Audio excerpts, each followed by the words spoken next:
Motivate করবে যে আপনার ফিজিক্যাল অ্যাক্টিভিটিটা আসলে আপনি করবেন।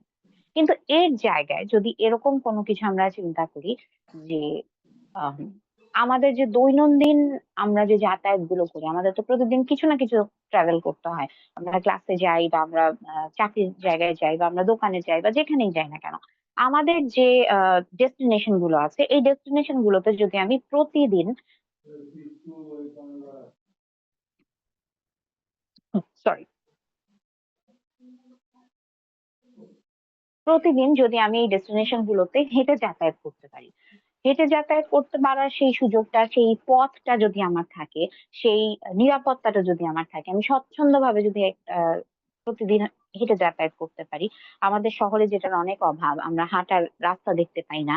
হাঁটার দূরত্বের মধ্যেও দেখা যায় এত ভাঙাচোরা রাস্তার মধ্যে, এত ধরনের প্রতিবন্ধকতা রাস্তায়, যে দিকটা দিয়ে আমরা হেঁটে যাব সেখানে অবৈধভাবে পার্কিং করে রাখা, সেই জায়গাটা ভাঙাচোরা হয়ে আছে, সেখানে বৈদ্যুতিক খুঁটি বা এমন ভাবে কোনো কিছু, কোনো দোকানের জিনিসপত্র এসে বাইরের মধ্যে পড়ে আছে, এত প্রতিবন্ধকতা, আবর্জনা ফেলে রাখা, যে আমার হয়তো ইচ্ছাই করছে না যে ওই রাস্তাটা দিয়ে আমি হেঁটে যাব। তখন দেখা যাচ্ছে যে যে রাস্তাটা আমি হয়তো হেঁটেও যেতে পারতাম, সেখানে আমি আসলে একটা রিক্সা নিয়ে নিয়েছি যে না, আমার হাঁটতে আসলে ভালো লাগছে না। বা আপনারা যারা ইউথরা আছেন, আপনাদের খুব অ্যাফোর্ডেবল একটা বাহন হতে পারে সাইকেল। আপনারা অনেকেই আছেন হয়তো আপনারা সাইকেল চালাতে পারেন, কিন্তু চালানোর সুযোগ পান না, কারণ রাস্তাটা নেই, নিরাপত্তাটা নেই। আপনি সাইকেলটা কোথাও পার্ক করে রেখে যাবেন, এসে দেখবেন সাইকেলটা নিয়ে কেউ চুরি করে নিয়ে চলে গেছে। আপনার পার্কিং নাই, আপনার সাইকেল চালাতে চালাতে মনে হলো একটু ওয়াশরুমে যাওয়া দরকার, সেরকম কোনো ওয়াশরুম নাই।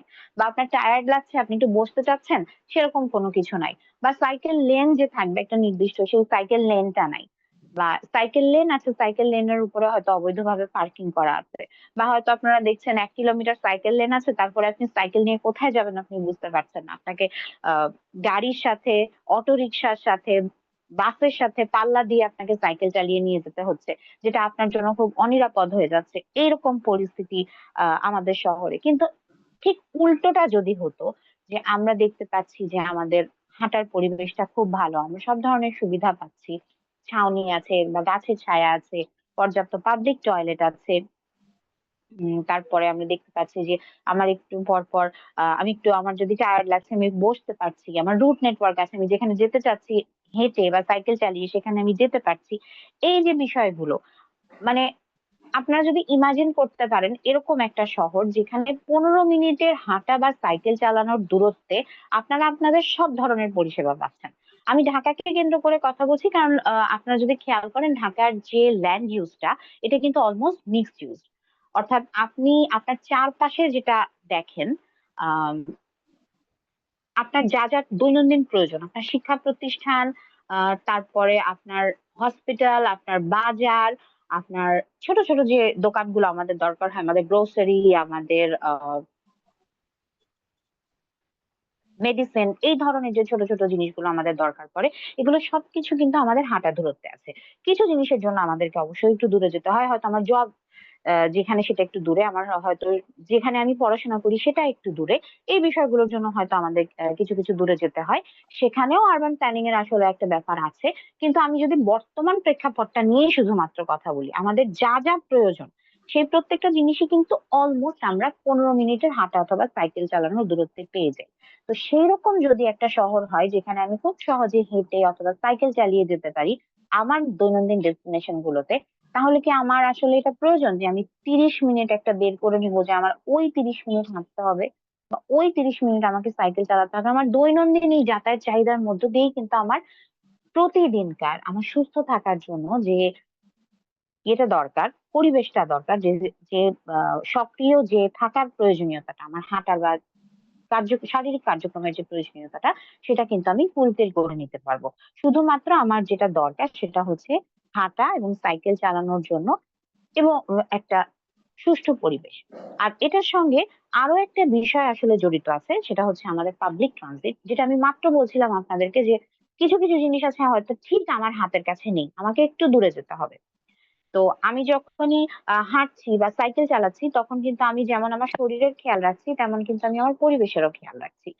কারণ আমার শুধু সুস্থতার সঙ্গে কি আমার নিজের স্বাস্থ্যটা ভালো থাকলেই হবে? আমার পরিবেশকেও ভালো থাকতে হবে আমার সুস্থতার জন্য। আমি যত বেশি কার্বন এমিশন করব, তত বেশি কিন্তু দেখা যাবে যে আমার কার্বন এমিশনের সঙ্গে সঙ্গে আমি বায়ু দূষণ করছি, এবং আমার শরীরটাই কিন্তু উল্টে খারাপ হচ্ছে। যে কার্বনটা আমি এমিশন করছি সেটাই কিন্তু আমিও গ্রহণ করছি। তো আমিও সাথে সাথে কিন্তু অসুস্থ হয়ে যাব। তো সেই অসুস্থতাটা কিন্তু আপনারা কিছুটা আমরা কমিয়ে নিয়ে আসতে পারি যখন আমরা পাবলিক ট্রানজিট ব্যবহার করছি। কিরকম? আপনারা যদি চিন্তা করেন যে দূরত্বটা, আপনারা হয়তো গাড়িতে যাচ্ছেন, একটা গাড়িতে একজনই যাচ্ছেন, কিন্তু যদি আপনি এই দূরত্বটা আপনারা যদি পাবলিক ট্রানজিটে যান, তখন আপনারা চিন্তা করেন, জাস্ট অন্য ঘটনাটা ঘটবে। 40 জন 50 জন মানুষ একটা বাস কিন্তু ব্যবহার করছে। সেই একটা বাসে যখন আপনারা একটা ডেস্টিনেশনে যাচ্ছেন, আপনাদের দূষণের পরিমাণ কিন্তু এমনিই কমে যাচ্ছে। এই যে আপনারা ফিজিক্যাল অ্যাক্টিভিটি বলি, বা হচ্ছে আমাদের দৈনন্দিন যাতায়াত বলি, আমার সুস্থতা বলি, আমার পরিবেশ বলি, সবকিছু কিন্তু ওই একটা জায়গায়, অর্থাৎ হাঁটা, সাইকেল, গণপরিবহন, এটার মাধ্যমে কিন্তু আমরা নিশ্চিত করতে পারছি। কোনো কোয়েশ্চেন এই জায়গায়?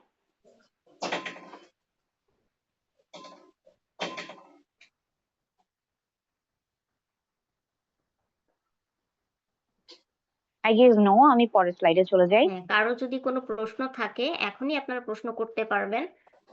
সেই ইয়েটা আছে, তো আপনারা সাথে সাথে প্রশ্নগুলো করে নেবেন। আর যদি প্রশ্ন কেউ সরাসরি করতে না চেয়ে আমাকে যদি আপনারা চ্যাট বক্সে লিখতে চান, প্লিজ চ্যাট বক্স ইউজ করতে পারেন, কোনো সমস্যা নাই।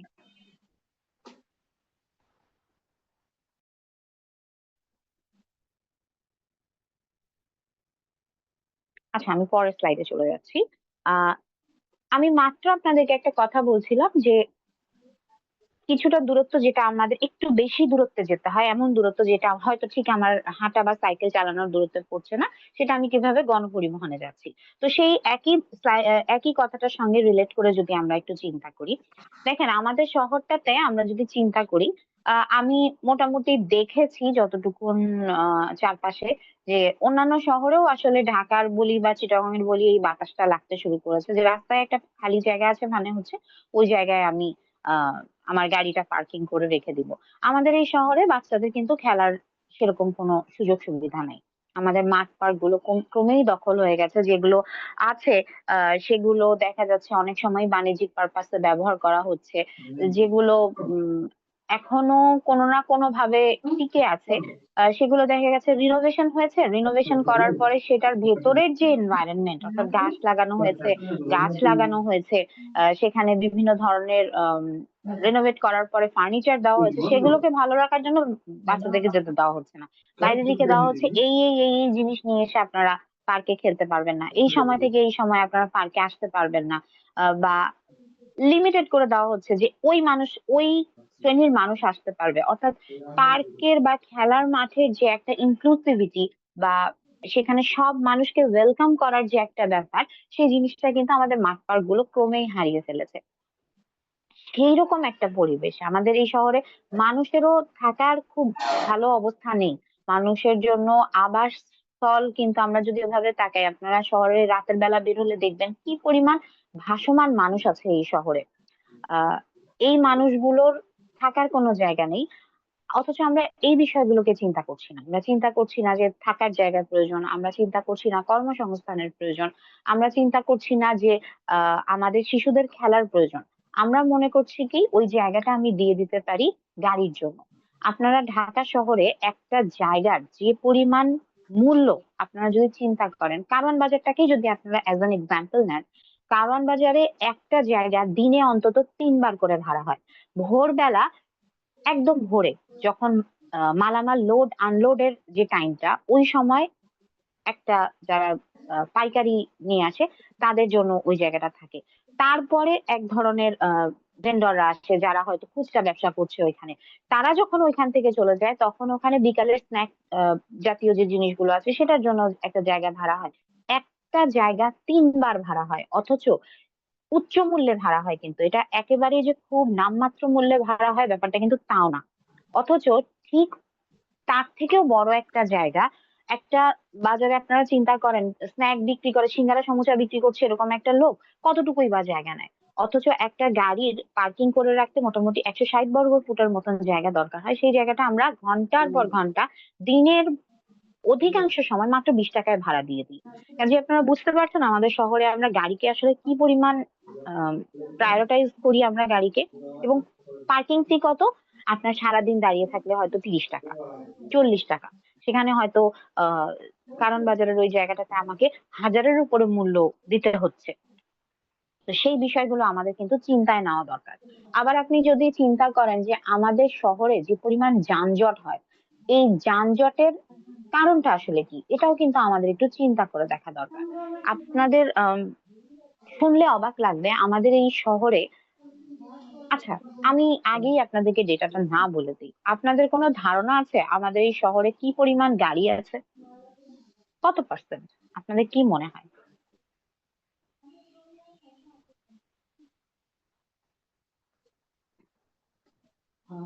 50 to 60%. 50 to 60%। আর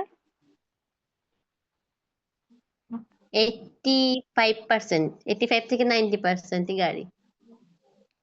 আর আমি আর একটা অপশন নিব।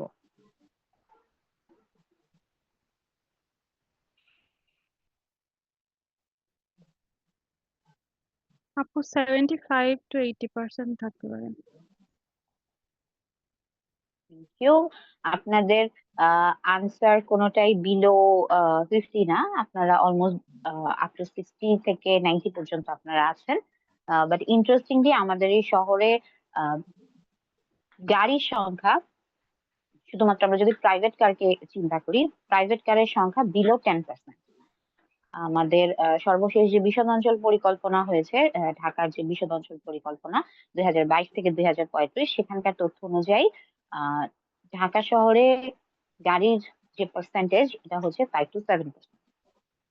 এটা যদি এর মধ্যে কিছুটা বেড়ে থাকে, ওনারা যে সময় সার্ভে করেছেন, এটা এখনো বিলো 10% আছে। কাজেই আপনারা চিন্তা করে দেখেন আপনাদের অ্যাজাম্পশন আর আমাদের যে ডেটা, দুটার মধ্যে কত বড় পার্থক্য। এখন এত বড় পার্থক্য কেন হলো? এত বড় পার্থক্য হওয়ার অন্যতম রিজন হচ্ছে গাড়ি যে পরিমাণ জায়গা দখল করে এবং যে পরিমাণ মানুষ তারা ট্রান্সপোর্ট করে। একটা গাড়ি, আমি মাত্রই আপনাদেরকে বলেছি, 160 তাদের স্কোয়ার ফিট জায়গার প্রয়োজন হয়। এবং আপনারা যদি আরেকটা জিনিস দেখেন, গাড়ি কিন্তু শুধুমাত্র যে গাড়ি যতটুকু জায়গা ততটুকু কিন্তু ব্যাপার না। একটা গাড়ি যখন স্পিডে চলে, তার চারপাশেও কিন্তু সে একটা স্পেস তাকে ছাড়তে হয়। কাজে একটা গাড়ি কিন্তু অনেকটা জায়গা দখল করে। একটা গাড়ি দখল করছে এতগুলো জায়গা, কিন্তু ট্রান্সপোর্ট করছে ম্যাক্সিমাম 5 জন মানুষ, ইনক্লুডিং ড্রাইভার। এবং দুটো প্রাইভেট কারের জায়গায়, আপনারা যদি একটা জেনারেল অ্যাজাম্পশন করেন, দুটো প্রাইভেট কারের জায়গায় একটা গণপরিবহন অর্থাৎ একটা পাবলিক বাস কিন্তু দাঁড়াতে পারে। যেখানে দুটো গাড়িতে যাত্রী পরিবহন হচ্ছে 10 জন, সেখানে একটা পাবলিক বাসে এট এ টাইম যাত্রী পরিবহন হচ্ছে কিন্তু 50 জন বা 40 থেকে 50 জন। এবং একটা বাস কিন্তু ট্রিপের শুরু থেকে শেষ পর্যন্ত অনেক যাত্রীকে বহন করছে। এবং অন অ্যাভারেজ 200-র উপরে তারা একটা ট্রিপে যাত্রী বহন করে। মনে করেন একটা বাস যদি যাত্রা শুরু করে আহ মতিঝিল থেকে, বা মতিঝিল না যায়, গুলিস্তান থেকে যাত্রা শুরু করে একটা বাস যদি শেষ স্টপেজ তার হয় মোহাম্মদপুর, কতগুলো স্টপেজ এখানে আছে, Paltan, press club, city college, মাঝখানে আরো শাহবাগ, এরকম করে করে সায়েন্স ল্যাব হলো, তারপরে সিটি কলেজ হলো, ধানমন্ডিতে এসে থামলো, এরকম করে আস্তে আস্তে আস্তে আস্তে আপনারা চিন্তা করেন কতগুলো স্টপেজ আছে। এবং প্রত্যেকটা স্টপেজে নতুন লোক উঠছে, তারপরে আরেক কিছু লোক কিন্তু নামছে, এরকম করে কিন্তু অনেক মানুষকে সে বহন করছে। কিন্তু ট্রিপ কিন্তু একটাই হচ্ছে, একটা জায়গা থেকে আরেকটা জায়গায় যে যাচ্ছে আপনার সেম ট্রিপ, 10 জন লোকও যাচ্ছে, আবার হচ্ছে এদিকে 200-র উপরে লোকও যাচ্ছে, কিন্তু আমার ফুয়েল কনজাম্পশন কিন্তু বেশি করছে এই দুইটা গাড়ির কথা যে আমরা বলছি। এখন আপনি চিন্তা করেন 300 লোক গেল, এই 300 লোককে ক্যারি করতে আমরা যদি প্রাইভেট কারে এদেরকে কনভার্ট করি, তাহলে আমার প্রত্যেক গাড়িতে যদি 5 জন করে হয়, তাহলে আপনারা চিন্তা করেন কতগুলো গাড়ি লাগবে। 5 জন করে বহন করছে 300 জন লোককে, 60টা গাড়ি লাগছে আমার। তাহলে 60টা গাড়ি বনাম একটা বাস, তাহলে আপনারা চিন্তা করেন কি পরিমাণ ফুয়েল কনজাম্পশন বেশি করবে এই প্রাইভেট কারগুলো এবং কি পরিমাণ কার্বন এমিশন তারা বেশি করবে।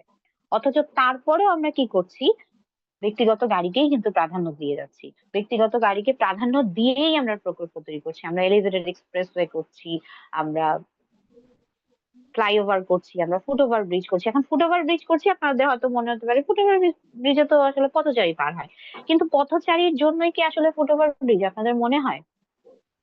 মনে হতে পারে এক ইয়েতে মনে হতে পারে, যেহেতু পথচারীরা পার হচ্ছেন, কিন্তু না, আমরা মানুষকে তুলে দিচ্ছি আকাশে, 3 তলা সমান একটা ইনফ্রাস্ট্রাকচারে তুলে দিচ্ছি, যাতে নিচে গাড়িগুলো খুব স্মুথলি যেতে পারে। কিন্তু ওই ফুটওভার ব্রিজটা আসলে আমাদের জন্য কতটা ইউজার ফ্রেন্ডলি আপনারা চিন্তা করে দেখেন। এখানে অনেকেই আছেন যারা ফিমেল। সন্ধ্যার পরে আপনারা কতজন আসলে ফুটওভার ব্রিজে উঠতে স্বচ্ছন্দ বোধ করেন?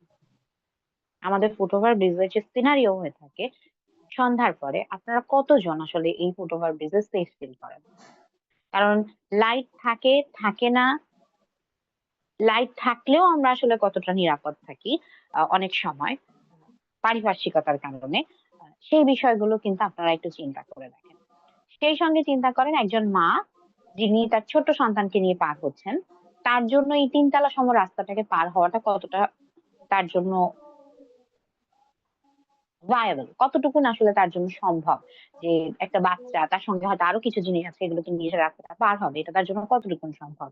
বা চিন্তা করেন একজন বয়স্ক মানুষ, বা চিন্তা করেন একজন মানুষ যিনি প্রতিবন্ধী ব্যক্তি, যিনি হুইল চেয়ার ব্যবহার করছেন, তার জন্য আসলে এই এই ইনফ্রাস্ট্রাকচারটা, এই অবকাঠামোটা আসলে কতটুকুন আহ ব্যবহার বান্ধব। অথচ খুব সহজে তাকে কিন্তু আমি সমতলে পার করতে পারতাম জেব্রা ক্রসিং এর মাধ্যমে। আমার মেইনটেনেন্স কস্টও কম পড়তো, আমার এটা তৈরির খরচও কম পড়তো, কিন্তু সেটা কিন্তু আমাদের শহরে হচ্ছে না। আলটিমেটলি যেটা হচ্ছে, আমরা বড় বড় প্রকল্প নিচ্ছি, গাড়িকে প্রাধান্য দিয়ে প্রকল্প নিচ্ছি, দূষণ বাড়াচ্ছি, এবং এটাও আমরা ভাবছি না শহরের যে বেসিক যে জিনিসগুলো আমাদের প্রয়োজন সেগুলো কিভাবে হবে। যেটা আমরা মাত্র বললাম যে আমাদের বাসস্থান বলি বা আমাদের কর্মসংস্থান বলি, সেগুলো নিয়েও কিন্তু আমরা খুব বেশি ভাবছি না। এবং এই কারণে আমরা work for a better Bangladesh trust থেকে, যেহেতু আমাদের অনেক বড় একটা ফোকাস হচ্ছে সুস্থতা, সেটা শিশুদের মানসিক স্বাস্থ্য এবং শারীরিক স্বাস্থ্য, এলাকাবাসীর মধ্যে যে সম্প্রীতির সম্পর্ক, সেই জায়গায় আমরা একটা বড় আমাদের ফোকাস থাকে। এই কারণে আমরা কিছু ইভেন্ট করি, কার ফ্রি স্ট্রিট বলি বা মোবাইল প্লেগ্রাউন্ড বলি। এটা মূলত প্লেস মেকিং ইভেন্ট, যেখানে বাচ্চাদের জন্য সেরকম একটা খেলার সুযোগ নেই। আমরা গাড়ি চলাচল বন্ধ রেখে রাস্তাটাকে কিছুটা সময়ের জন্য শিশুদের জন্য উন্মুক্ত করে দিই, যাতে তারা ওখানে খেলাধুলার সুযোগ পায়। এটা যে শুধুমাত্র তাদেরকে খেলাধুলার সুযোগ করে দেওয়া তা না, মানুষকে আমরা ওই মেসেজটাও দেওয়ার চেষ্টা করি যে শুধুমাত্র গাড়িতে চলাচল করাটাই আমাদের রাস্তার মুখ্য উদ্দেশ্য না। রাস্তা, আপনারা যদি সবাই ইউএন হ্যাবিটেটের সংজ্ঞাটা দেখেন, পাবলিক স্পেসের সংজ্ঞা, তাহলে আপনারা দেখবেন রাস্তা হচ্ছে আমাদের সবচেয়ে গুরুত্বপূর্ণ গণপরিসর। যেটা অনেক অনেক আগে এই শহরে ছিল, যেখানে মানুষ হাঁটতো, যেখানে মানুষ চায়ের আড্ডা হতো, টং দোকানে বসে অনেক কিছুর গল্প হতো, আহ বন্ধুরা বসতো, কথা বলতো, সেই প্রত্যেকটা সুযোগ কিন্তু আমরা আস্তে আস্তে আস্তে আস্তে হারিয়ে ফেলেছি। আমরা আমাদের শহরগুলো দিয়ে দিয়েছি আসলে ব্যক্তিগত গাড়ির জন্য। আহ কিন্তু সেটাকে যদি আমরা কমিয়ে নিয়ে আসতে পারি, অর্থাৎ পলিউশন যেমন আমার চলে আসবে, আমার কন্ট্রোলে অনেকটাই চলে আসবে, যেটা আমি মাত্র আপনাদেরকে বললাম যে পলিউশনের অনেক বড় একটা রিজন এত বেশি ব্যক্তিগত গাড়ি বেড়ে যাওয়া। আমার পলিউশন যেমন কমে আসবে, আমার রোড অ্যাক্সিডেন্ট কমে আসবে, সেই সঙ্গে কমে আসবে আমার জ্বালানি ব্যয়, কারণ আমরা অত্যন্ত দরিদ্র একটা দেশ। সেই দেশে জ্বালানির পেছনে এত ব্যয় করার মতন, ব্যয় করার থেকে আরো অনেক গুরুত্বপূর্ণ সেক্টর আছে যেখানে আমাদের ব্যয় করা দরকার। সেটা যেমন আমাদের কমে আসবে, সেই সঙ্গে আমাদের শারীরিক স্বাস্থ্যেও একটা ভূমিকা আসবে। কিরকম? আপনারা যদি চিন্তা করেন যে আমার গাড়িটার ব্যবহারটা যদি কমে আসে, মানুষ কিন্তু একটু স্বচ্ছন্দ বোধ করবে, যে আচ্ছা ঠিক আছে, গাড়ির এত বেশি ইয়ে নেই, আমি নিরাপদে হাঁটতে পারবো। কাজেই তখন সেই সক্রিয় থাকার যে প্র্যাকটিসটা, সেটা যেমন আমাদের আসবে। তার সঙ্গে সঙ্গে আরেকটা জিনিস যেটা হবে, যে আমাদের এই যে দীর্ঘ সময় যানজটে আমরা বসে থাকি, বসে থাকতে থাকতে আমাদের মেজাজটা খিটখিটে হয়ে যায়, পরিবারকে সময় দিতে পারি না। সেই জায়গাটা থেকে বের হয়ে এসে আমরা পরিবারকে সময় দিতে পারবো, কিছু সৃষ্টিশীল কাজে সময় দিতে পারবো। বাচ্চারা দীর্ঘ সময় গাড়িতে বসে থেকে থেকে বিরক্ত হয়ে যায়, তারাও নিজেদের জন্য কিছুটা সময় পাবে। তাদের, অর্থাৎ আমাদের মেন্টাল হেলথেও কিন্তু একটা গুরুত্বপূর্ণ ভূমিকা এই জায়গায় আসবে। এই পর্যন্ত কারো কোনো কোয়েশ্চেন?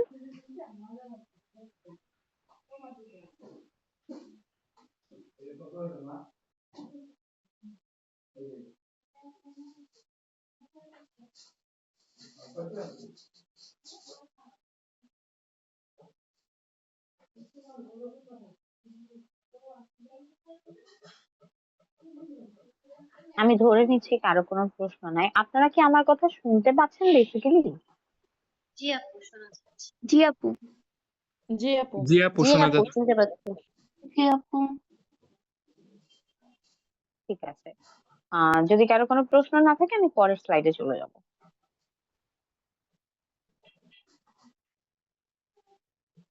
আপনারা এতক্ষণ পর্যন্ত আমি যে বিষয়গুলো বললাম, অর্থাৎ আপনারা যদি আমরা আমাকে একটু একটা মিনিট সময় দেবেন।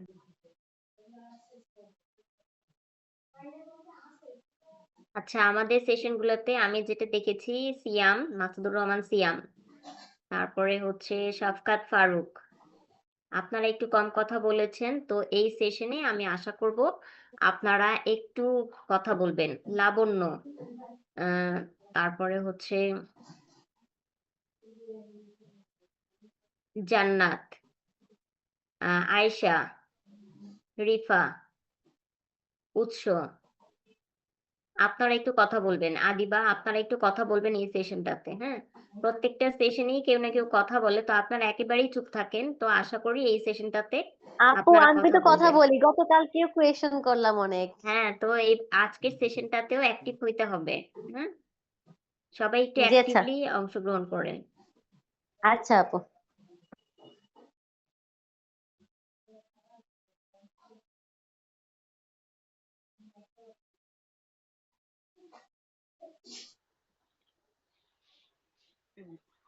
I am back. সরি, আমাকে একটু উঠতে হয়েছিল। আচ্ছা, যেটা আমি বলছিলাম যে ক্লাইমেটের সাথে আমাদের ট্রান্সপোর্টের যে সরাসরি সম্পর্কটা, অর্থাৎ আমি মাত্র যেটা বললাম আপনাদেরকে, হাঁটার কথা যেটা আমি বললাম, সাইক্লিং এর কথা বললাম, প্রাইভেট কার কন্ট্রোলের কথা বললাম, তার সঙ্গে সঙ্গে যেটা আমরা আলোচনা করলাম যে প্রাইভেট কারকে নিরুৎসাহিত করে প্রাইভেট কারের ব্যবহার কমিয়ে নিয়ে আসে গণপরিবহনকে ব্যবহার করলে আমরা যে ধরনের সুবিধাগুলো পাবো, এই বিষয়গুলো যেটা আমরা বললাম, সেইখানে থেকে আমরা যদি ক্লাইমেটের সঙ্গে ট্রান্সপোর্টেশনের যে ডিরেক্ট যে সম্পর্কটা এবং সুস্থতার যে সরাসরি সম্পর্কটা, সেটা নিয়ে কিন্তু আমরা সরাসরি কথা বলেছি। এবং আপনারা যদি আমাদের ব্রডার সেন্সে আমাদের ক্লাইমেট ক্রাইসিসটাকে আপনারা চিন্তা করেন, বাংলাদেশ কিন্তু কার্বন এমিশনে খুবই কম ভূমিকা রাখে। কার্বন এমিশনে কিন্তু আমাদের সেরকম একটা ভূমিকা নাই, কিন্তু জলবায়ু বিপর্যয়ের কারণে ক্ষতিগ্রস্ত দেশগুলোর মধ্যে যে দেশগুলো সামনের দিকে আছে, আমরা কিন্তু তাদের মধ্যে একদম প্রথম সারিতে। অর্থাৎ আপনারা যদি দেখেন যে প্রিভিয়াস অনেকগুলো বছর থেকে আমাদের দেশে কিন্তু গরমটা সাংঘাতিক রকম বেড়ে গেছে। আপনারা প্রত্যেকবার আমরা যে আমাদের যে গরমটা পড়ে, একটা সময় আমরা অলমোস্ট 50 ডিগ্রির কাছাকাছি কিন্তু আমরা চলে গেছিলাম। 47 পর্যন্ত, 47-48 পর্যন্ত সম্ভবত আমাদের টেম্পারেচার উঠেছিল। তাহলে আপনারা চিন্তা করেন যে এই পরিমাণ গরম কিন্তু আমাদের দেশে ছিল না। এটা নভেম্বর মাস, আমার ঘরে ফ্যান চলছে এবং আমি মোটামুটি শিওর আপনাদের অনেকের ঘরেই ফ্যান চলছে। বেশ কয়েক বছরের আগের বাংলাদেশ এটা কিন্তু আমরা ইমাজিনও করতে পারতাম না। আপনার আমার ছোটবেলাকে যদি আমার মনে পড়ে, আমার ছোটবেলায় আমি এমন কুয়াশা দেখেছি যে কুয়াশায় 1 হাত ডিস্টেন্সে কি আছে এটা দেখা যেত না, এরকম কুয়াশা ছিল। আমি উত্তরবঙ্গের মেয়ে। তো উত্তরবঙ্গের শীত সবাই জানে। এখনো উত্তরবঙ্গের শীতকে শীতের উদাহরণ দিতে হলে উত্তরবঙ্গের কথা বলা হয় ঠিকই, কিন্তু উত্তরবঙ্গে সেই শীত আর নাই। যে শীত আমরা দেখে বড় হয়েছি সেই শীত আসলে উত্তরবঙ্গেও নাই। এবং এই প্রত্যেকটা জিনিসের কারণ কিন্তু হচ্ছে আমাদের ক্লাইমেট ক্রাইসিস। এবং আমরা যে ষড়ঋতুর দেশ বলি, আমরা কিন্তু কিছুদিন পরে আর ঋতুগুলোকে এভাবে আইডেন্টিফাই করতে পারবো না। আমাদের কাছে কিন্তু এখনই অলমোস্ট মনে হয় যে আমরা সারা বছরই গরম দেখছি, বর্ষা কিছুটা দেখি আর শীত দেখি। আমরা কি বসন্তকে সেইভাবে আলাদা করে বুঝতে পারি? খুব বেশি বসন্ত উৎসব ছাড়া অগ্রহায়ণ পৌষ ওই সময়টাকে কি আমরা বুঝতে পারি? ওইভাবে কিন্তু আমরা বুঝতে পারি না। খালি জানি যে হ্যাঁ এই সময় নবান্ন হয়, এইটা এই পর্যন্তই। কিন্তু ফিল করার যে বিষয়টা ছিল, ওই সময় যে স্পেসিফিক ওয়েদারটা ছিল, সেটা কিন্তু আমরা এখন কোনোভাবেই আমাদের সেন্সরিতে এই জিনিসগুলো ধরা দেয় না। এবং এটার অন্যতম কারণ হচ্ছে আমাদের এইভাবে জলবায়ু বিপর্যয় হয়ে যাওয়া। এবং এটার সঙ্গে সঙ্গে আপনারা খেয়াল করে দেখেন বন্যার ভয়াবহতা কিরকম বেড়ে গেছে। আমরা এখনো ঢাকা শহরে বসে সেইভাবে আসলে জিনিসটাকে দেখি না। আহ যা হয়, যা ক্ষয়ক্ষতি হয় এখন পর্যন্ত সাইডে সাইডেই আমরা বেশি দেখতে পাই। কিন্তু আপনারা ইমাজিন করেন যে এই ক্ষয়ক্ষতিটা যদি ঢাকায় এসে ঢোকে, আমরা ঢাকাকে যেভাবে বদ্ধ করে ফেলেছি, ঢাকা থেকে যেভাবে কোনো পানি বের হওয়ার কোনো জায়গা নাই, ড্রেনেজ সিস্টেমের ভয়াবহ অবস্থা, একটু বৃষ্টি হলে যে শহরটাতে হাঁটু পর্যন্ত পানি উঠে থাকে, সেই শহরের মধ্যে যদি ফ্লাডিং এর ভয়াবহতা ঢোকে, তাহলে আপনারা চিন্তা করেন এই শহরটার অবস্থা কি দাঁড়াবে। কিছুদিন সরি,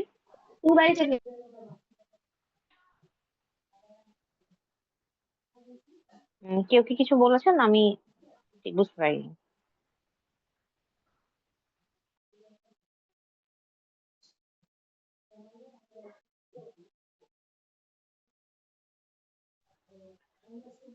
আম, আমার ধারণা এমনি কেউ কারো এন্ড থেকে হয়তো কোনো একটা শব্দ হয়েছে। আহ তার সঙ্গে আপনারা চিটগাং এর আছেন বলেছেন, আপনারা আমরা চিটগাং এর দিকে তাকালেও দেখতে পারি একটুখানি বৃষ্টি হলে এই শহরটাতে এমন পানি উঠে থাকে যে মানে অত পরিমাণ বৃষ্টিও হতে হয় না, অথচ চিটগাং এর কিন্তু এই অবস্থা হওয়ার কথা ছিল না। চিটগাং এর খুব কাছেই কিছু নদী আছে, কর্ণফুলী নদী আছে, হালদা নদী আছে, কতগুলো খাল ওখানে ছিল। অথচ শহরটাকে আমরা এমন ভাবে নষ্ট করে ফেলেছি যে ওখানকার জলাবদ্ধতা একেবারে আহ ভয়াবহ পর্যায়ে চলে গেছে। তার সঙ্গে আমরা যদি একটু আমাদের উপকূলীয় এলাকার দিকে তাকাই, আমাদের এখানে পটুয়াখালী থেকে আছেন, উপকূলীয় এলাকার দিকে তাকাই, আমরা যদি খুলনার দিকে তাকাই, ওখানে লবণাক্ততা, পানিতে লবণাক্ততা একটা সাংঘাতিক রকমের সমস্যা। এবং এর অন্যতম সাফারার কিন্তু আমাদের মেয়েরা। কারণ ঘরের কাজের জন্য যে পানিগুলোর প্রয়োজন হয় বা পানি সংগ্রহ করার প্রয়োজন হয়, এগুলো কিন্তু নারীদেরকে করতে হয়। এবং এই কারণে এবং একটা আহ গুরুত্বপূর্ণ সময়, একটা উল্লেখযোগ্য সময় তাদেরকে পানির নিচে থাকতে হয়। দেখা যায় যে এটার কারণে তাদের রিপ্রোডাক্টিভ হেলথে কিন্তু সাংঘাতিক রকমের একটা নেগেটিভ ইম্প্যাক্ট পড়ে। তার সঙ্গে সঙ্গে যেটা হচ্ছে যে আমরা দেখছি যে আমাদের যে আবহাওয়ার এই যে চেঞ্জ, মাত্র যেটা আমি বললাম, এটার একটা বড় প্রভাব কিন্তু আমাদের ক্রপ সাইকেলের উপরে পড়ছে।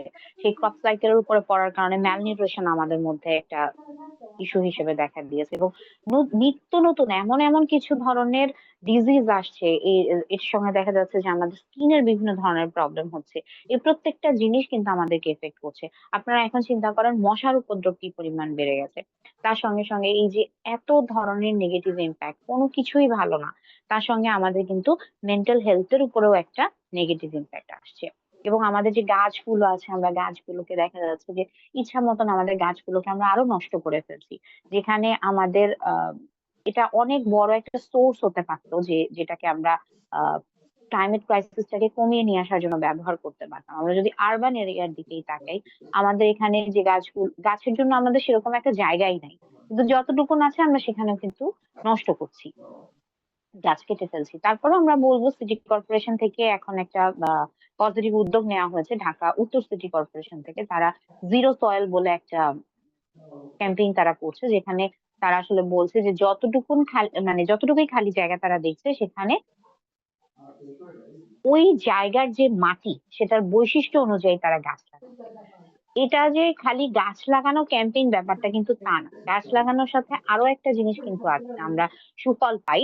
একটা তো হচ্ছে এখানে যখনই এডিবল কোনো ফলের গাছ বা সবজি গাছ কিছু ধরনের লাগানো হয়, তখনই দেখা যাচ্ছে যে সেটা এক ধরনের ফুড সাপ্লাই আমাদেরকে হেল্প করছে। তার সঙ্গে সঙ্গে এটার একটা বড় ইম্প্যাক্ট যেটা আছে, সেটা হচ্ছে আরবান হিটের উপরে একটা একটা বড় ইম্প্যাক্ট আছে। যত গাছ থাকবে আপনার আরবান হিট তত কমে আসবে।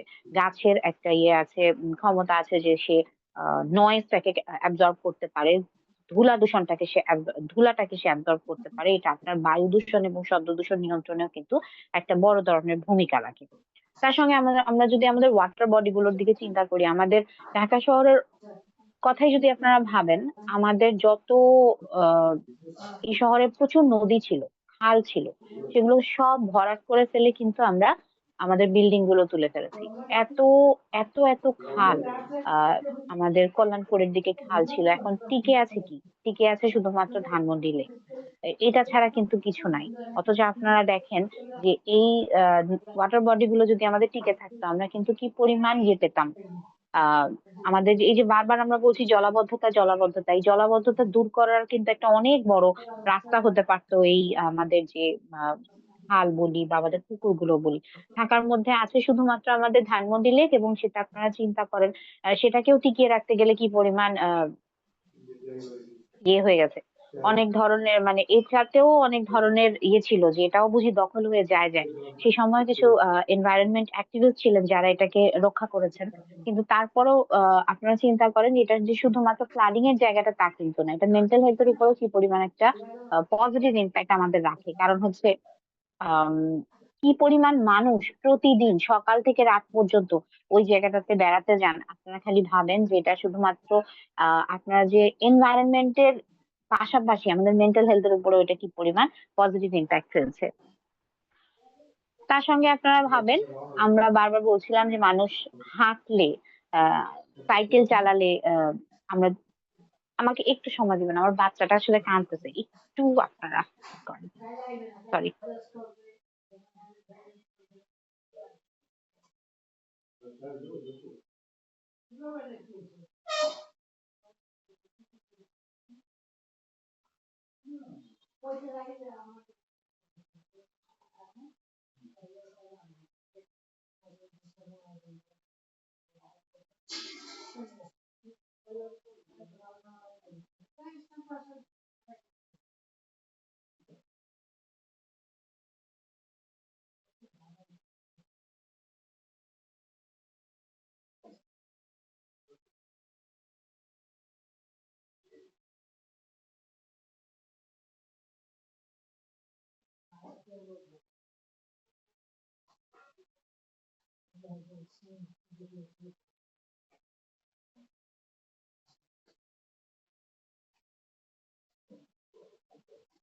আমার কথাটা গরম না ওভেনে দিছি, ওভেনে দাও না, আমার মাথার উপর দাও না, সমস্যা নেই। না দিয়ে দিয়েছি, আমরা দিয়ে দিয়েছি, অন করে দিচ্ছি আপনার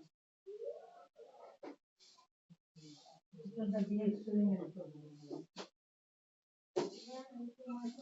শুরু করে রাখছি আমি।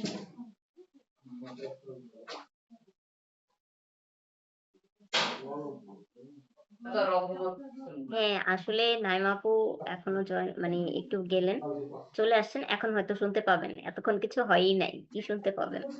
হ্যাঁ সরি, আমি আসলে বাসা থেকে জয়েন করেছি, তার আমার বেবিটা খুব ছোট, তো ও কান্নাকাটি করছিল জন্য উঠে যেতে হয়েছে আর কি।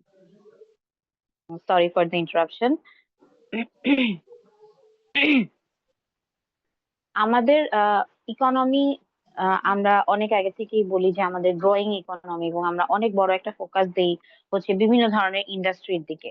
তো আপনারা যদি খেয়াল করেন যে ইন্ডাস্ট্রি গুলোর সঙ্গে সঙ্গে আমরা যত বেশি ফোকাস এখানে দিচ্ছি, তার সঙ্গে সঙ্গে কিন্তু আমাদের পলিউশন গুলো বাড়ছে। আমরা মাল্টি ন্যাশনাল কোম্পানি গুলোকে অনেক বড় প্যাসেজ দিয়ে দিচ্ছি এই দেশের মধ্যে, কিন্তু আমাদের যে লোকাল ইকোনমিটা আছে সেটাকেও কিন্তু আমরা আহ করতে পারতাম, ফ্লারিশ করার সুযোগ দিতে পারতাম। আমাদের ছোট ছোট যে ব্যবসাগুলো আছে, আমাদের কৃষকরা যারা আছে, আমরা বড় বড় সুপার শপ থেকে দেশের বাইরে থেকে আনা ফল খেতে চাই, দেশের বাইরে সবজি খেতে চাই আমরা। আমরা দেখা যায় যে পেয়ারা না খেয়ে পার্সিমন খেতে চাই। আমরা আমাদের নিজস্ব যে সারা বছর ব্যাপী যে বিভিন্ন ধরনের ফলগুলো আছে সেগুলো আমরা খেতে চাই না, আমরা কাঁঠাল না খেয়ে হয়তো ডুরিয়ান খেতে চাই। এই ধরনের একটা টেন্ডেন্সি আমাদের মধ্যে আছে। এটা গ্লোবালাইজেশনের কারণে অনেক ধরনের জিনিস আমাদের সামনে এভেলেবেল, সেটার কারণে আমরা খেতে চাই পেতে চাই। কিন্তু তার সঙ্গে সঙ্গে আমাদের যে লোকালি আমাদের লোকাল ফুড সিস্টেম, আমাদের যে লোকাল ইকোনমি, সেটাকেও কিন্তু আমরা নষ্ট করে ফেলছি। কম্পিটিশনে তারা টিকে থাকতে পারছে না। তো এই বিষয়টা থেকে কিন্তু আমাদের সরে আসা দরকার, কারণ এটা আমাদের ক্লাইমেট ক্রাইসিসকে কিন্তু অনেকাংশে বাড়াচ্ছে। কারণ আমার যখনই আহ কোনো একটা কনসাইনমেন্ট আমি বাইরে থেকে নিয়ে আসতে যাচ্ছি, আমার কি পরিমাণ দূষণ আসলে ওই জায়গাটাতে হয়। তার সঙ্গে আপনারা যদি এটা দেখেন যে আমাদের যে উম, বাইরে থেকে আনতে গিয়ে আমরা যে লোকাল যে আমাদের কৃষকরা আছেন তাদেরকে কিন্তু আমরা সাইডলাইন করে ফেলছি। তারা যখন যে ফুড সাপ্লাই তারা কিন্তু আর টিকে থাকতে পারছে না। তার সঙ্গে আমরা দেখা যাচ্ছে যে কৃষকদেরকে কিন্তু শুধুমাত্র এইভাবে যে আমরা ক্ষতিগ্রস্ত করছি তা না, আমরা তাদের জমিগুলো কেড়ে নিয়ে আমরা বিভিন্ন ধরনের ইন্ডাস্ট্রিয়ালাইজেশনের দিকে দিয়ে দিচ্ছি, আমরা বসবাসের জায়গা বানিয়ে ফেলছি। তো সেই জায়গায় দেখা যাচ্ছে যে আমরা কিন্তু আমাদের লোকাল ইকোনমি থেকে অনেক বেশি দূরে সরে যাচ্ছি এবং আমাদের লোকালাইজেশনটাকে প্রায়োরিটাইজ না করে গ্লোবালাইজেশনকে প্রায়োরিটাইজ করতে গিয়ে আমরা দূষণটাকে কিন্তু আরো অনেক বেশি খারাপ অবস্থার দিকে নিয়ে যাচ্ছি। তার সঙ্গে আপনারা যদি দেখেন যে আমাদের যে আহ ফুড সাপ্লাই এর ক্ষেত্রে আপনারা চিন্তা করেন যে আমরা এই বিদেশ থেকে আনা জিনিসটার দিকে আমরা যদি চিন্তা করি যে আমাদের লোকালি যে স্ট্রবেরিটা হচ্ছে সেটা না খেয়ে আমি ব্লুবেরি খাবো, আমি রাস্পবেরি খাবো, এই জিনিসটা দেশের বাইরে থেকে আনতে গিয়ে আপনারা চিন্তা করেন কি পরিমাণ কেমিক্যাল ওখানে দেওয়া হয়। তো এই কেমিক্যালটার ইউজটা কিন্তু আপনি আপনার শরীরে নিচ্ছেন। আপনার যে শুধুমাত্র ক্লাইমেট খারাপ হচ্ছে, আপনার লোকাল ইকোনমি খারাপ হচ্ছে তা কিন্তু না, আপনি নিজেও শারীরিক ভাবে অসুস্থ হচ্ছেন। এই পর্যন্ত কারো কোনো কোয়েশ্চেন? আমি আসলে এই স্লাইডটাতে খুব বেশি ফোকাস করতে পারি নাই, আমার মন অনেকটাই চলে গেছিল আমার বাচ্চার দিকে। তো যার কারণে আমি খুবই সরি, আমি যদি রিলেট না করে থাকতে পারি, আপনাদের যদি ক্লিয়ার না হয়ে থাকে প্লিজ আমাকে কোয়েশ্চেন করবেন, আমি ক্লিয়ার করে দিব।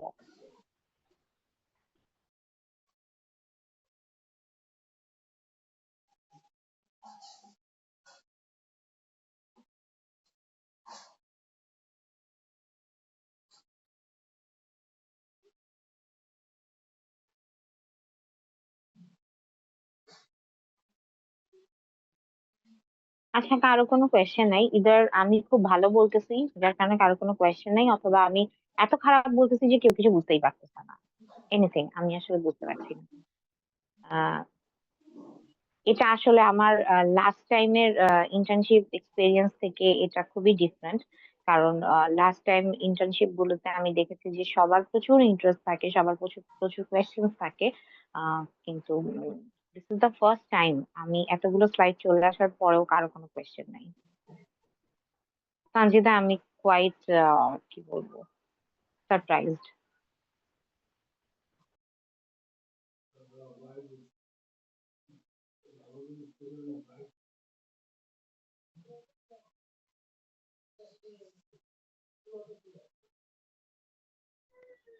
কারো কোনো কোয়েশ্চেন নাই?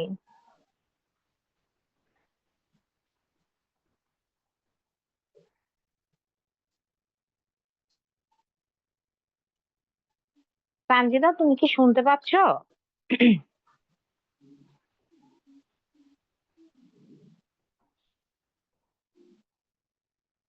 আচ্ছা, আপনারা কেউ কি ম্যাম, শুনতে আমার পাচ্ছেন? একটা কোয়েশ্চেন ছিল। জি হ্যাঁ আপু হ্যাঁ, আপু আপনাকে আপনাকে শোনা শোনা যাচ্ছে। যাইতেছে। হ্যাঁ বলেন, কার কোয়েশ্চেন ছিল? হ্যাঁ, আপনি মেনশন করেছেন যে ক্লাইমেট ক্রাইসিস, যেমন যখন ফ্লাডিং এর জন্য আহ আপু, মহিলাদের আপনার কথা কিচ্ছু শোনা যাচ্ছে না। আপু, আপনার কথা কিচ্ছু শোনা যাচ্ছে না, একটু জোরে বলবেন?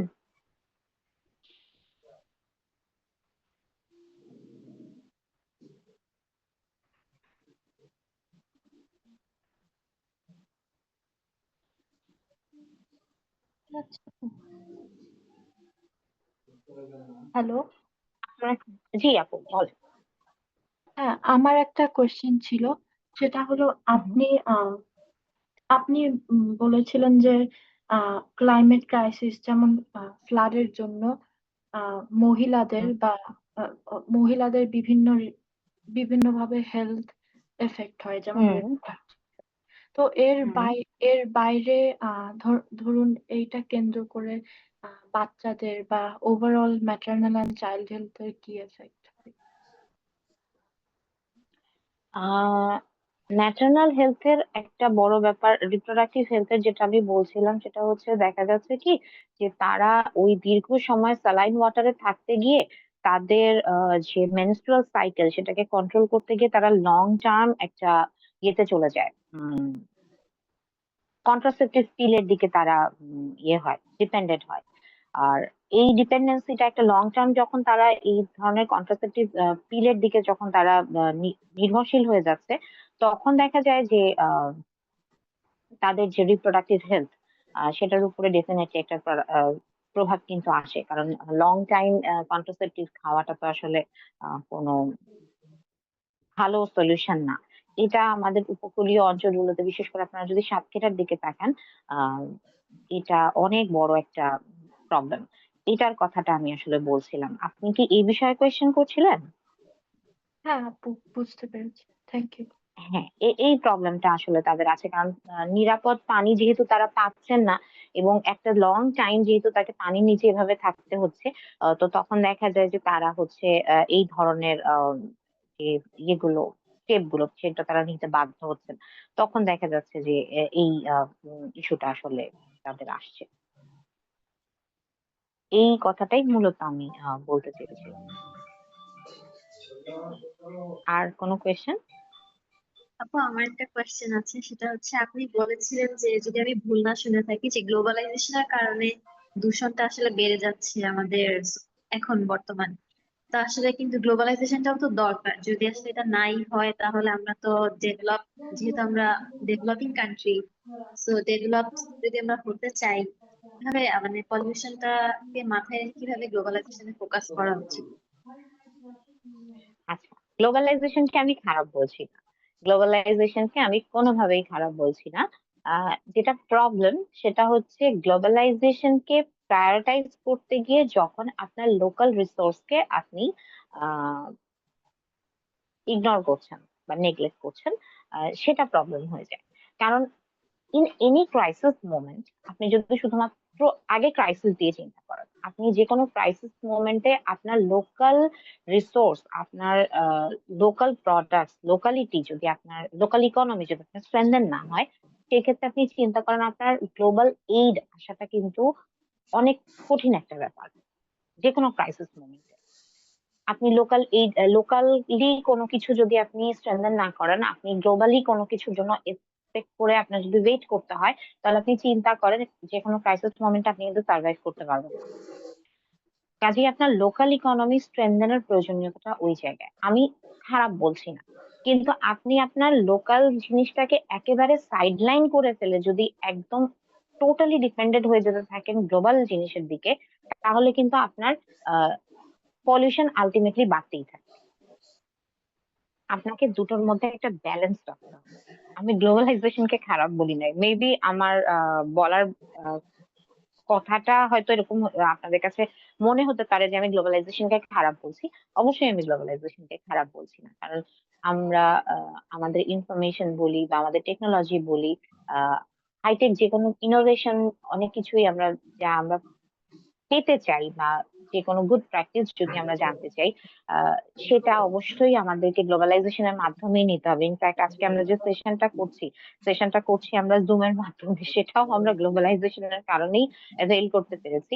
গ্লোবালাইজেশন খারাপ না, কিন্তু আপনার গ্লোবালাইজেশনের সাথে সাথে আপনার গ্লোবালি নিজেকে অ্যাডপ্ট করার সাথে সাথে আপনার লোকালি নিজেকে আউটগ্রো করাটাও আসলে অনেক ইম্পর্টেন্ট। আপনি গ্লোবালি অনেক কিছু নেবেন, কিন্তু লোকালি সেটাকে আপনাকে ইমপ্লিমেন্ট করতে হবে। আপনার লোকাল কোনো কিছুকে সাইডলাইন করে আপনি ওখানে শুধুমাত্র গ্লোবালাইজেশনকে ফোকাস করে তো টিকে থাকতে পারবেন না।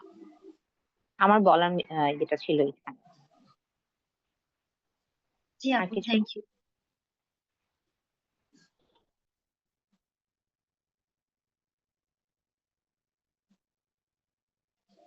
আর কিছু?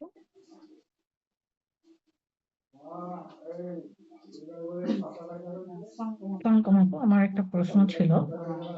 সেটা হচ্ছে যে আপনি বলেছিলেন যে আহ, যে সাতক্ষীরা যে উত্তরাঞ্চলে যেখানে হুম হুম মহিলারা হচ্ছে লং টাইমে হচ্ছে হুম লবণাক্ত পানির ভিতরে করে, তো সেখানে তাদের হেলথ ইফেক্টের কথা বলেছিলেন। তার একজন প্রশ্ন করেছিল, আপনি কিছুটা উত্তর দিয়েছিলেন ওটা। আমি অ্যাকচুয়ালি যেটা জানতে চাচ্ছি যে আহ আমরা যে বলতেছি তাদের রিপ্রোডাক্টিভ হেলথের উপর একটা নেগেটিভ ইম্প্যাক্ট পড়ে, হুম। কি টাইপের নেগেটিভ ইম্প্যাক্ট পড়ে, মানে আমি নেগেটিভ ইম্প্যাক্ট গুলো সম্পর্কে জানতে চাচ্ছি, লাইক এক্সাম্পল। আপনি কি আরেকবার আপনার কোয়েশ্চেনটা করবেন? আমি না সামহাউ আপনার কথাটা একটু কেটে কেটে গেছে। আচ্ছা, আমি আবার বলতেছি, আমি হচ্ছে যে আপনি যে বলেছিলেন যে সাতক্ষীরা যে অঞ্চলগুলোতে যেখানে মারিরা হচ্ছে একটা লং টাইমে ক্লাইমেট চেঞ্জের কারণে লবণাক্ত পানির ভিতরে বসবাস করে, তাদের রিপ্রোডাক্টিভ হেলথে তাদের ব্যাড ইম্প্যাক্ট পড়ে। আপনি কিছুটা হুম এক্সপ্লেনেশন দিয়েছেন যে তারা হচ্ছে পিল খাচ্ছে, এর ফলে পরবর্তীতে তাদের হেলথ ইম্প্যাক্ট পড়তেছে, রিপ্রোডাক্টিভ হেলথে। আমি অ্যাকচুয়ালি জানতে চাচ্ছি যে কি আমরা কোন টাইপের, বা এক্সাম্পল, যেমন আমরা জানি যে চিনি খেলে ডায়াবেটিক্স হয় বা something like that, hmm hmm hmm hmm actually hmm. কোন হেলথ এবার ইম্প্যাক্টের কথাটা আমরা বলতেছি? আচ্ছা, যেমন আপনার লবণাক্ত পানি যখন তাদেরকে পান করতে হচ্ছে, দেখা যাচ্ছে যে তাদের লবণাক্ত পানি বেশি, মনে করেন আপনি যদি একজন গর্ভবতী মায়ের কথা চিন্তা করেন, তখন দেখা যায় যে তারা যখন আহ এই লবণাক্ত পানিটাই পান করতে বাধ্য হচ্ছে, তখন দেখা যাচ্ছে তাদের রক্তচাপ বেড়ে যাচ্ছে। কোনো কোনো ক্ষেত্রে দেখা যাচ্ছে যে আমরা প্রি এক্ল্যাম্পসিয়া বলে একটা গর্ভকালীন ঝুঁকি থাকে, এটা বেড়ে যাওয়ার একটা চান্সেস থাকে। তখন দেখা যায় যে প্রি এক্ল্যাম্পসিয়া কিন্তু প্রেগন্যান্সি টাইমে কোনো ভালো জিনিস না। এটা প্রেগন্যান্সির আগেও না, বেবি জন্ম হওয়ার পরেও না। মায়ের জন্য এটা খুবই নেতিবাচক একটা ব্যাপার। আপনারা অনেকেই ডাক্তার, আমার হয়তো এভাবে এক্সপ্লেইন করার দরকারও নাই প্রি এক্লাম্পসিয়ার নেগেটিভ ইম্প্যাক্টটা। এবং সেই ক্ষেত্রে দেখা যায় যে প্রি এক্লাম্পসিয়া যখন গর্ভকালীন অবস্থায় হচ্ছে, মা এবং শিশু দুজনই কিন্তু গর্ভকালীন যে জটিলতাটা, এটা মধ্যে তারা পড়ে যাচ্ছেন। মাসিকের যে বিষয়টা আমরা বলছিলাম, সেখানে দেখা যাচ্ছে যে এই লবণাক্ত পানির জন্য একটা তো আমরা অলরেডি কথা বলেছি, যে কন্ট্রাসেপটিভ এর কথা। কন্ট্রাসেপটিভ এর এটার কারণে তো একটা সমস্যা ডেফিনেটলি একটা যখন চলে আসে, সেটা হচ্ছে যে ইনফার্টিলিটির প্রবলেমটা চলে আসে। এবং আমাদের মেয়েদের যে উম, আমাদের স্বাভাবিক গঠনটার কারণেই দেখা যাচ্ছে যে বিভিন্ন ধরনের ইনফেকশনের চান্সেস কিন্তু আমাদের ফিমেলদের বেশি থাকে, বিশেষ করে ইউরিনারি যে ইনফেকশন গুলো, সেগুলোর প্রবলেমটা কিন্তু আমাদের মেয়েদের স্বাস্থ্যের মধ্যে বেশি হয়। তারপর দেখা যায় যে ফার্টিলিটির কথা তো আমরা বললামই, আমাদের যে মেনস্ট্রুয়াল সাইকেল সেটা একদম ডিফারেন্ট হয়ে যায়। দেখা যায় যে সাইকেলটা ইরেগুলার হয়ে গেল, ভীষণ রকম হয়তো পেইনফুল যে মেনস্ট্রুয়াল সাইকেল, এই ধরনের যে ইস্যু গুলো, এগুলো আসলে আসতে শুরু করে।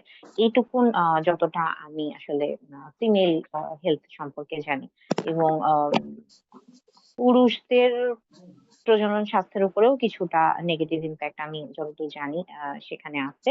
যদিও এটা নিয়ে আমার খুব ভালো আসলে স্টাডি নাই, আমি ফিমেলদেরটা পড়েছিলাম, সে কারণে ওখান থেকে আসলে যতটুকু বলতে পেরেছি আর কি। আচ্ছা, থ্যাংক ইউ। আর কোনো কোয়েশ্চেন?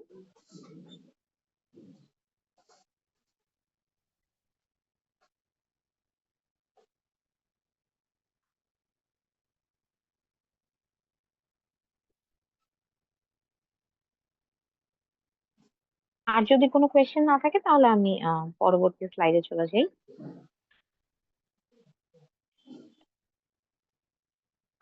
মেন্টাল হেলথের কথা আমরা বলছিলাম, একদম শুরু থেকেই আমাদের মেন্টাল হেলথের কথা বারবার এসছে।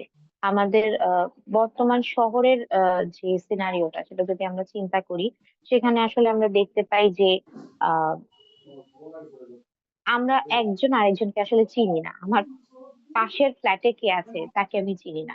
যে কোনো ক্রাইসিস মোমেন্টে আমরা যে সহযোগিতা চাওয়ার জন্য কারো কাছে যাব, সেরকম আসলে আমি এখনো আগের স্লাইডে আছি, সেরকম আসলে কিন্তু আমাদের কেউ নেই। আপনারা আমাদের যে একটা খুব ইম্পর্টেন্ট টার্ম আমরা বলি সোশ্যাল ক্যাপিটাল। সোশ্যাল ক্যাপিটাল বলতে এই যে আমরা যে বলি না যে এলাকাবাসীর মধ্যে একটা সম্প্রীতির সম্পর্ক থাকার যে প্রয়োজনীয়তাটা, অর্থাৎ আপনি যে এলাকায় আছেন সেই এলাকা দিয়ে যখন আপনি হেঁটে যাবেন, সেখানে আশপাশের মানুষকে আপনি চিনবেন। যখন আমরা হাঁটার কথা বলছিলাম, সাইকেল চালানোর কথা বলছিলাম, আপনি যে রাস্তাটা দিয়ে প্রতিদিন হাঁটেন, তার আশপাশে কিন্তু অনেকেই আপনি চেনেন। আপনি আপনার যে সামাজিক নিরাপত্তা যে জিনিসটাকে আমরা বলি, যে ভয়টা আমরা পাই, আপনি যখন আপনার আশেপাশের মানুষকে চিনবেন, তার প্রতি আপনার সেই বিশ্বাসটা থাকবে যে আপনি তাকে চেনেন, আপনি তাকে জানেন, তার সঙ্গে আপনি আপনার পরিচয় আছে, সে আপনার কোনো ক্ষতি করছে না, সেই বিশ্বাসটা আপনার তৈরি হবে। সেই এটাকেই আমরা আসলে সোশ্যাল ক্যাপিটাল বলছি। তার উপরে আপনার যে ট্রাস্টটা তৈরি হচ্ছে, আহ এই ট্রাস্টের সম্পর্কটা আসলে আমরা যখন ক্রাইসিস মোমেন্টে পড়ি তখন কিন্তু খুব গুরুত্বপূর্ণ একটা ভূমিকা রাখে। কিন্তু আমাদের বর্তমান সমাজ ব্যবস্থাটা যেভাবে দাঁড়িয়ে গেছে, আমাদের ফ্ল্যাট কালচারটা যেভাবে দাঁড়িয়ে গেছে, তাতে করে কিন্তু আমরা আমাদের আশপাশের মানুষকে চিনি না। বেশ কিছুদিন আগে উত্তরায় উত্তরাতেই সম্ভবত, আমার ঠিক জায়গাটা খেয়াল পড়ছে না, কিন্তু এটা ঢাকার একটা ঘটনা। কোন একটা ফ্যামিলিতে আগুন লেগেছিল, তারা প্রত্যেকটা বাসায় নক করেছে, তাদের হাতের যে স্কিন, সেই স্কিনটা প্রত্যেকটা দরজার মধ্যে লেগে গিয়েছিল। তারা ধাক্কা দিয়েছে প্রত্যেকটা দরজায়, কিন্তু কেউ তাদেরকে সাহায্য করতে এগিয়ে আসেনি। এটা কিন্তু খুব অ্যালার্মিং একটা ব্যাপার, যে আপনার ঠিক প্রতিবেশী যে, সে আগুনে পুড়ে যাচ্ছে, তাকে আপনি পুড়ে যাওয়া অবস্থায় আপনার সামনে দেখছেন, কিন্তু আপনি সামনে আগাচ্ছেন।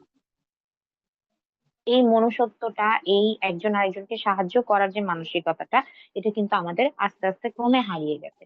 আমরা একাকিত্বটাকেই বেছে নিয়েছি, আমরা সোশ্যালি আইসোলেটেড হয়ে গেছি। এবং এটার কারণে আমাদের অনেকের মধ্যে এক ধরনের ডিপ্রেশনও চলে আসে, যে ঠিক এইরকম জীবন, এটা কি আমরা আসলেই চেয়েছি? তো এই যে আমরা কিছুক্ষণ আগে বলছিলাম যে গাড়ি নিয়ন্ত্রণ করে গাড়ির ব্যবহারটাকে কমিয়ে নিয়ে এসে পাবলিক স্পেস কে নিজেদের জন্য রিক্লেইম করার যে ব্যাপারটা আমরা বলছিলাম, বা যেখানে আমরা প্লেস মেকিং এর কথা বলছিলাম, যে কিছুক্ষণ সময়ের জন্য গাড়ি চলাচল বন্ধ রেখে রাস্তাটা বাচ্চাদের জন্য উন্মুক্ত করে দেওয়া, এটা কিন্তু আমাদের শিশুদের খেলাধুলার পাশাপাশি এই যে সোশ্যাল কোহেশনের যে অভাবটা আমাদের, সেটাকে কিন্তু পূরণ করার জন্য একটা বড় ভূমিকা রাখবে। এবং এটার সাথে সাথে আমাদের যে শুধুমাত্র সোশ্যাল ক্যাপিটাল বাড়বে তা না, আমাদের মেন্টাল হেলথের উপরেও একটা কিন্তু ভালো প্রভাব পড়বে। কারণ আপনারা চিন্তা করেন, যখন আপনি আপনার কারোর সাথে আপনি কথা বলার সুযোগ পাবেন, গল্প করার সুযোগ পাবেন, প্রত্যেক দিন আপনার তাদের সাথে দেখা হবে, তখন কিন্তু আপনি আহ নিজের কথাটা যখন আপনি সোশ্যালাইজেশন এর অপরচুনিটিটা বেসিক্যালি আপনি যখন পাবেন, তখন কিন্তু আপনার মেন্টাল হেলথ এমনিই ভালো থাকবে। এবং আমরা যে আমাদের এই যে টেস্টমেকিং ইভেন্ট গুলোর কথা বলছিলাম, আমরা বিশেষ করে যদি একটু আহ অ্যাডোলেসেন্ট গার্লসদের দিকে তাকাই, তাদের এই শহরে কিন্তু সুযোগ সুবিধা সবচেয়ে কম। আর আপনারা যদি চিন্তা করেন, এই বয়সের যে মেয়েরা, তারা আমাদের ট্যাবুর কারণে সেভাবে বের হতে পারে না, সোশ্যাল ট্যাবু যেটা আছে সে কারণে তারা সেভাবে বের হতে পারে না, তাদের জন্য সেভাবে সুযোগ সুবিধাও নাই। আম, যে মাঠ পার্ক আমাদের আছে, সেখানেও তারা খেলতে যেতে পারে না সোশ্যাল ট্যাবুর কারণে। আমাদের এই যে আয়োজনগুলোর কথা বলছিলাম, আমরা মোবাইল প্লেগ্রাউন্ড বলি বা পার্ক স্ট্রিট বলি, অনেক মেয়ে আছে যারা তাদের ঘরের কাছে এই সুবিধাটা পাওয়ার জন্য তারা নিজেরা বের হয়ে একজন আরেকজনের সাথে পরিচিত হওয়ার যে সুযোগ, সেটা তারা পেয়েছে। তাদের মেন্টাল হেলথের উপর এটা কিন্তু খুবই পজিটিভ একটা ইম্প্যাক্ট ফেলেছে, যেটা আমরা পরবর্তীতে আমাদের কার্যক্রমগুলো ইভালুয়েট করতে গিয়ে দেখেছি, যে তাদের মেন্টাল হেলথের উপরে এটা খুবই ইম্প্যাক্ট ফেলেছে। তারা আহ বন্ধু তৈরি হচ্ছে তাদের, তারা তারা সোশ্যালাইজেশন করছে, তারা খেলছে। এটা ফিজিক্যাল এন্ড মেন্টাল হেলথের উপরে কিন্তু অনেক বড় একটা ইম্প্যাক্ট ফেলতে পারে, যদি আমরা এই ধরনের অপরচুনিটি গুলো ক্রিয়েট করতে পারি। Next slide.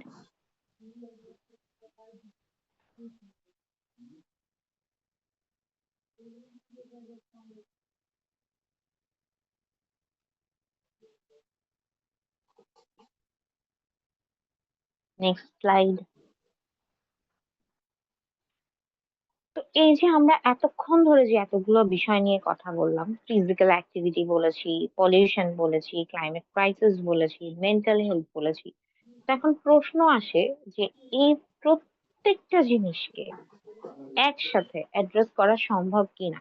আমি শিওর আপনারা প্রত্যেকেই বলবেন ইয়েস, আমিও স্লাইডে বড় বড় করে লিখে রেখেছি ইয়েস, কারণ আমার প্রত্যেকটা কথা যখন আমি বলছিলাম একটার সাথে আরেকটা যে সম্পর্ক, আহ স্বাস্থ্যের সাথে পরিবেশ, পরিবেশের সাথে আমাদের নগর পরিকল্পনা, নগর পরিকল্পনার সাথে আমাদের ক্লাইমেটের সাথে এবং এই প্রত্যেকটার সাথে আমাদের মেন্টাল হেলথ, সবকিছুর যে সম্পর্কটা কিন্তু একসাথে আমরা দেখছিলাম, যে সবগুলোর সাথে কিন্তু সবগুলোর সম্পর্ক আছে।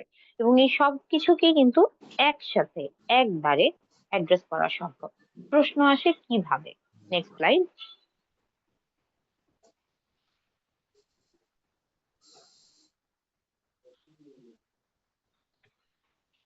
যেটা হতে পারে, যেটা বিশ্বের অনেক দেশে আছে, সেটা হচ্ছে একটা সংস্থা বা একটা এন্টিটি, যেটা হচ্ছে হেলথ প্রমোশন ফাউন্ডেশন।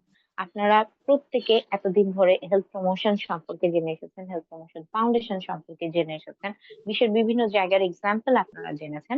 এই হেলথ প্রমোশন ফাউন্ডেশন কিন্তু এই প্রত্যেকটা জিনিসকে অ্যাড্রেস করতে পারে। এবং এই হেলথ প্রমোশন ফাউন্ডেশন আপনারা এতদিন জেনেছেন কিভাবে তারা রান করতে পারে, কিভাবে তাদের গভর্নেন্স কাজ করতে পারে, প্রত্যেকটাই আপনারা জানেন। এখন আপনারা চিন্তা করেন, আমরা এতক্ষণ ব্যক্তিগত গাড়িকে নিয়ে কথা বলেছি যে ব্যক্তিগত গাড়ির কতগুলো নেগেটিভ ইম্প্যাক্ট আছে। তো ব্যক্তিগত গাড়ির উপরে যদি আমরা একটা সারচার্জ আরোপ করতে পারি, যে যেহেতু সে পরিবেশগত স্বাস্থ্যগত ক্ষতি করছে, তার উপরে যদি একটা সারচার্জ আরোপ করা যায় যে তুমি পরিবেশের ক্ষতি করছো, কাজে এটা তোমাকে, এই সারচার্জটা তোমাকে দিতে হবে, তাহলে এই সারচার্জটা থেকে কিন্তু আমরা একটা ফান্ড ক্রিয়েট করতে পারি, যেটা হেলথ প্রমোশন ফাউন্ডেশনকে রান করতে হেল্প করবে। এবং এই যে টাকাটা, এটাকে কিন্তু তখন সে অনেকগুলো ইস্যুতে ব্যয় করতে পারবে। যেমন আমাদের হাঁটার জন্য সুষ্ঠু পরিবেশ নাই, সাইকেল চালানোর পরিবেশ নাই, তখন কিন্তু এই টাকাটা দিয়ে হাঁটা, সাইকেলের যে প্রয়োজনীয়তা সেটাকে ইভালুয়েট করা, যে কোন জায়গায় কাজ করতে হবে সেই রিলেটেড একটা রিসার্চ করা, কি ধরনের ইমপ্লিমেন্টেশন দরকার, কি ধরনের আহ উদ্যোগ নিতে হবে। মনে করেন একটা, আমরা এতক্ষণ প্রতিবন্ধী মানুষদের কথা বলেছি, বয়স্কদের কথা বলেছি, শিশুদের কথা বলেছি, প্রত্যেকের জন্য অর্থাৎ ইনক্লুসিভ একটা প্ল্যান করে একটা ইমপ্লিমেন্টেশন করার জন্য কি করা দরকার সেই বিষয়ে তারা রিসার্চ করতে পারবে। যারা এখানে বিভিন্ন দপ্তরগুলো আছে তাদের মধ্যে যে কোঅর্ডিনেশনটা প্রয়োজন, অর্থাৎ হাঁটা, সাইকেল, তার সঙ্গে আইন, তার সঙ্গে পরিকল্পনা, তার সঙ্গে পরিবেশ, প্রত্যেকটা অর্গানাইজেশন যারা আছে, অর্থাৎ আমাদের লোকাল গভর্নমেন্ট, আমাদের আদার মিনিস্ট্রি, প্রত্যেকের মধ্যে যে একটা সমন্বয় করা দরকার, সেটার জন্য কিন্তু একজন সমন্বয়ক হিসেবে কাজ করতে পারে এই হেলথ প্রমোশন ফাউন্ডেশন। এবং তার সঙ্গে সঙ্গে বিভিন্ন ধরনের ক্যাম্পেইন করতে পারে। যেমন আমরা যেটা করছি, যে মানুষকে এই মেসেজটা দেওয়ার চেষ্টা করছি, it's good to be car free, it's good to go car free. এই মেসেজটা যে আমরা মানুষকে দেওয়ার চেষ্টা করছি, প্লেস মেকিং এর যে মেসেজটা মানুষকে দেওয়ার চেষ্টা করছি, রিক্লেইমিং পাবলিক স্পেসের যে মেসেজটা মানুষকে দেওয়ার চেষ্টা করছি, এটাও কিন্তু হেলথ প্রমোশন ফাউন্ডেশন করতে পারে। বিভিন্ন ধরনের